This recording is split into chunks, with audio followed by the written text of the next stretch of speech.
Siz özünüzün докладыңызда айтып кеттіңіз, бұл 10-чу берене бойынша. Айерде жазылып тұрады, 10-чу беренеде. 3-чу пунктында отрасловое объединение профсоюзов входит в состав Федерации профсоюзов Кыргызской Республики в качестве членской организации. Мурунку 10-чуда. Мурункусунда также является структурным подразделением деп бергенбіз, да? Бұл алынып қалыптыр, да? Не себептен алынып қалған?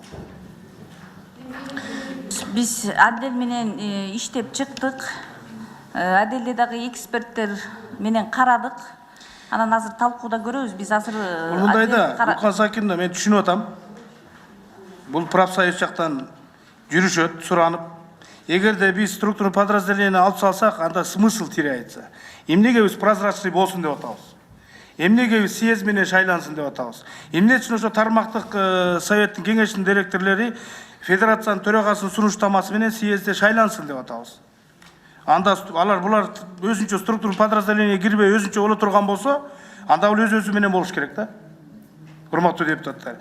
Ошон үчүн мен ойлойм, муну калтырыш керек. Калган алымча кошумчаларды мен көрүп атам, баары эле жүйөлүү экен. Бу жерде социалдык экономический прав интерес своих членов деп булар суранган, ал кириптир. Мен андан бөлөк дагы суроолорду берип алсам да, азырчы ушул учурдан пайдаланып, кененирээк. Мен каршы эмесмин. Мына бүгүнкү күндө Рыскүл Белеков айтыңызчы, Кыргызстан боюнча канча сиздердин мүчө бар? 750 миң 20 тармактык профсоюз, 6 регионалдык областтык профсоюз бар. Сиз айтып аткан структурный болгондо тармактык профсоюздардын өзүнүн уставтары бар. Это природа профсоюзов так. Они не могут являться структурными подразделениями. Вон Шыкмаматов, биздин главный юрист республики, айтып койсоңуз, это природа профсоюзов такая. Не может быть федерация быть монстром. Я зампредседатель, я хочу быть монстром, но я не могу. Рыскүл Белековна, биз деле юристпиз, биз деле билебиз. Себеби дегенде мынакей Республиканын Совет ветеранов войны Афганистана деген бар, ошонун мен лидеримин. Ошол жерде бизде да структурный подразделение болуп, бүт область менен райондор отурат. Ал башка? Жок, мен просто мисал келтирип атам. Хорошо. Сиздики менен да талкуу кылабыз, башка болсо. Кес айтып атпайсызбы, андай болбойт деп. Андан тышкары, мына 754 миң официальный мүчөсү бар экен, урматтуу депутаттар. 150дөн экен 15 миңден болуптур, биз 10 миңден айлык алалы дагы 1%, жанагы добровольный деп атпайбы, бул жерде добровольный эч ким берген жок. Казначейство менен бухгалтерия сразу отчисление кылып атат 1%. Ошол санаганда 100 сомдон санаганда 904 миллион с лишним болот, почти 1 миллиард чогулат. Биз болгон урматтуу депутаттар сурап атабыз. Прозрачность болсун, ачык айкын болсун, акча чогулуп келип федерацияга топтолсун, андан кийин кеңешиңер менен, съездиңер менен өзүңөр чогулуп алып чечсин деп атабыз. Мына эми профсоюздар жөнүндө келип айтсак, бу жерде мүлк бар. Барыңар билесиңер. Колуңузду бүтүп атпайсызбы? Эмне үчүн өкмөттүн ким бар, өкмөттөн кел? Эмне үчүн комиссия, түзүлгөн комиссия 5 айдан бери жыйынтык чыгарбайт? Айда Сейит түзүлгөн межбедимиз комиссия бар. Ушул мүлктөр боюнча, саткандары боюнча, профсоюз боюнча түзүлгөн комиссия бүгүнкү күндө ишин толук бүтө элек. Эмне үчүн бул кармалып турат? Алтынай Сейитбековна. Саламатсыздар, урматтуу депутаттар. Кожобек Жайчибекович, март айында өкмөттүн буйругу менен комиссия жумушчу топ түзүлгөн. Жумушчу топ, мен жаңыласам 3 жолу биз чогулдук. Бирок жумушчу топ жумушун жасап атканда профсоюздар жөнүндө мыйзам Жогорку Кеңештин палатасына келип калды. Биз болсо ошол комиссиянын чечимдери менен 19 отраслевой комитеттерге профсоюзга запрос жөнөткөнбүз. Баарынан тең жанагы азыркы мыйзамга такап туруп 4-чү беренеге жооп бере алабыз деген келди. Мына жооптору бизде. Эсептөө палатасына жөнөтүлгөн, укук коргоо органдарга, каржы полициясына жөнөтүлгөн.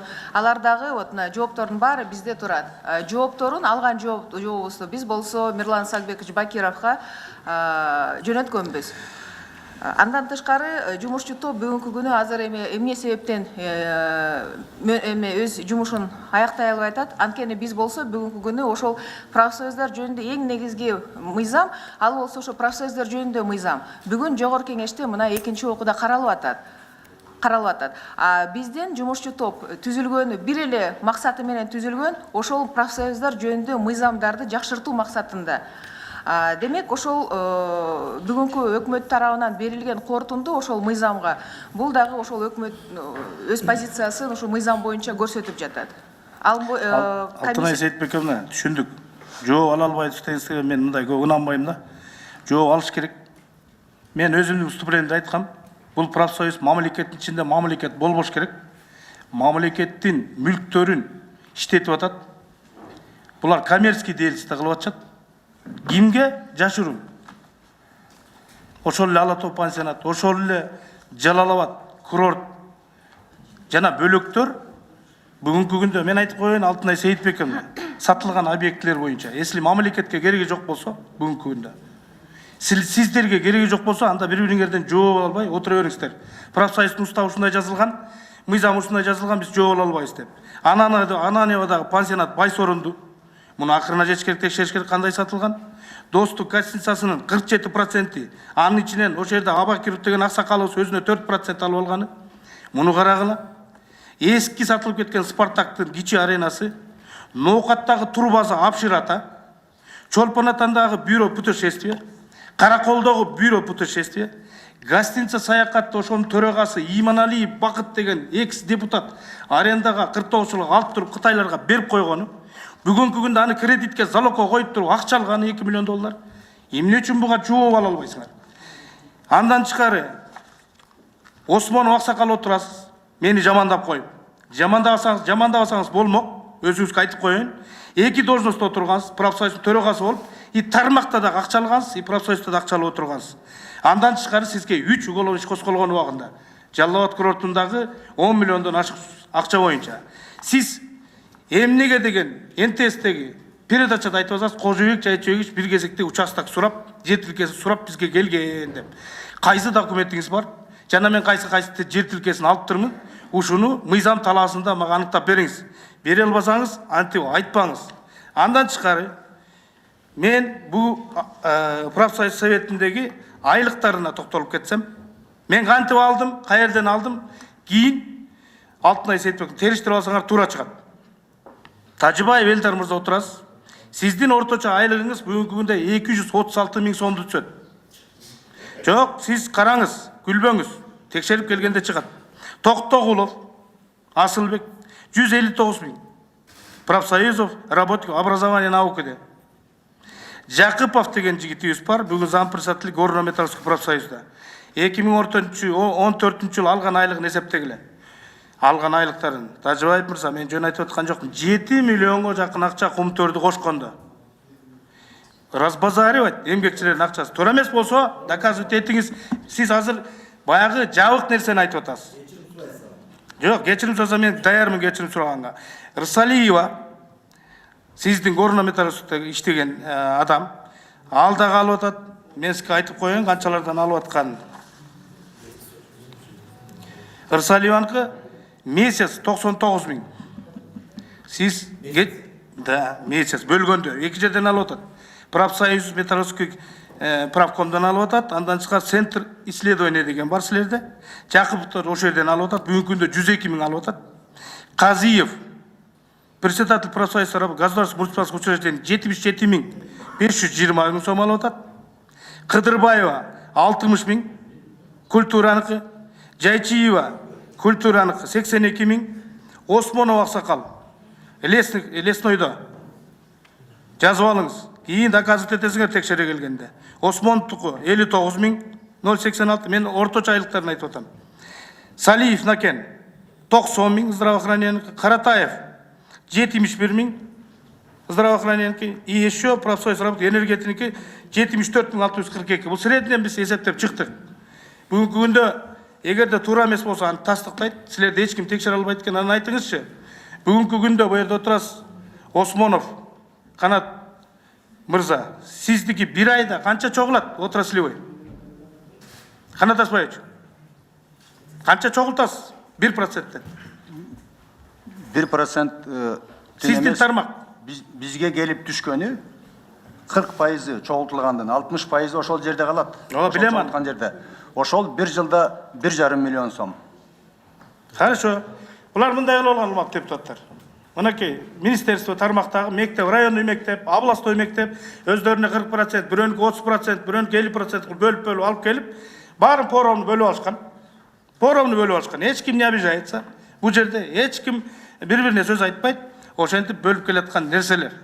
Андан тышкары бүт объектилердин баары тең Ырыскүл Белековна почти убыткада отурат. Туурабы? Же барбы прибыльный объектилерге? Кайсы айтыңызчы, бу жерде момунча прибыль көрөт. Айтыңыз да, сиз даже цифраны билбейсиз.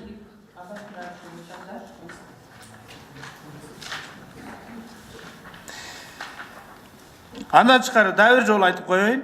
Мына биз 70 жаштан 65ке түшүрүп атабыз. Я обосную. Культурада Кыдырбаева 76 жашта.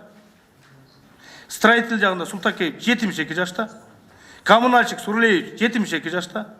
Образование Токтоголов 65 жашта.